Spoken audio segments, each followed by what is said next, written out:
കേരളത്തിലെ മുതിർന്ന കോൺഗ്രസ് നേതാക്കളിൽ ഒരാളായിരിക്കെ 2021 ഒരു സുപ്രഭാതത്തിൽ പാർട്ടി വിട്ട് ഇറങ്ങിപ്പോകുന്നു.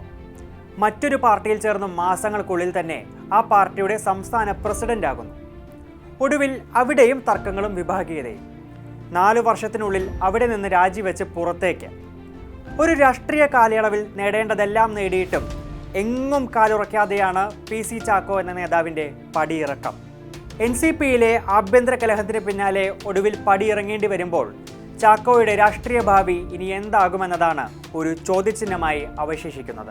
2021 മാർച്ചിലാണ് ഈ പാർട്ടിയിൽ ജനാധിപത്യമില്ല എന്നാരോപിച്ച് PC ചാക്കോ കോൺഗ്രസിൽ നിന്ന് ഇറങ്ങിപ്പോകുന്നത്.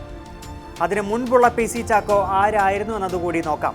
1970 മുതൽ 73 വരെ യൂത്ത് കോൺഗ്രസിന്റെ സംസ്ഥാന പ്രസിഡന്റ്, 73 മുതൽ 75 വരെ ദേശീയ ജനറൽ സെക്രട്ടറി, 75 മുതൽ 79 വരെ KPCCയുടെ ജനറൽ സെക്രട്ടറി. പിന്നീട് കോൺഗ്രസിലെ വിഭാഗീയ കാലത്ത് ആന്റണിക്കൊപ്പം നിന്ന് ഇടതുപക്ഷവുമായി ചേർന്ന് മത്സരിച്ച ആദ്യ തിരഞ്ഞെടുപ്പിൽ തന്നെ ജയിച്ചതോടെ മന്ത്രിയാകാനുള്ള ഭാഗ്യവും ചാക്കോക്കുണ്ടായി.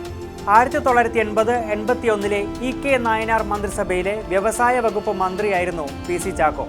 പിന്നീട് തിരിച്ച് കോൺഗ്രസിൽ തന്നെ എത്തിയ ചാക്കോ 91, 96, 98, 2009 എന്നീ വർഷങ്ങളിൽ ലോക്സഭയിലെത്തി.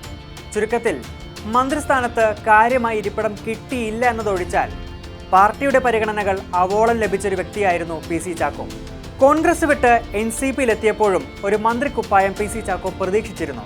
എന്നാൽ ശശീന്ദ്രൻ തോമസ് കെ തോമസ് തർക്കത്തിൽ ഒരു റഫറിയായി നിൽക്കാനായിരുന്നു ചാക്കോ ആദ്യം തീരുമാനിച്ചത്. തുടക്കത്തിൽ ശശീന്ദ്രനൊപ്പം, പിന്നീട് തോമസ് കെ തോമസിനൊപ്പം എന്ന കണക്കെ ചാക്കോ മലക്കം മറിഞ്ഞു. എന്നാൽ ദേശീയ നേതൃത്വം ഇടപെട്ടിട്ടും മന്ത്രിസ്ഥാനം വിട്ടൊഴിയാൻ ശശീന്ദ്രനോ മാറ്റം ആവശ്യപ്പെടാൻ മുഖ്യമന്ത്രി പിണറായി വിജയനോ തയ്യാറായില്ല.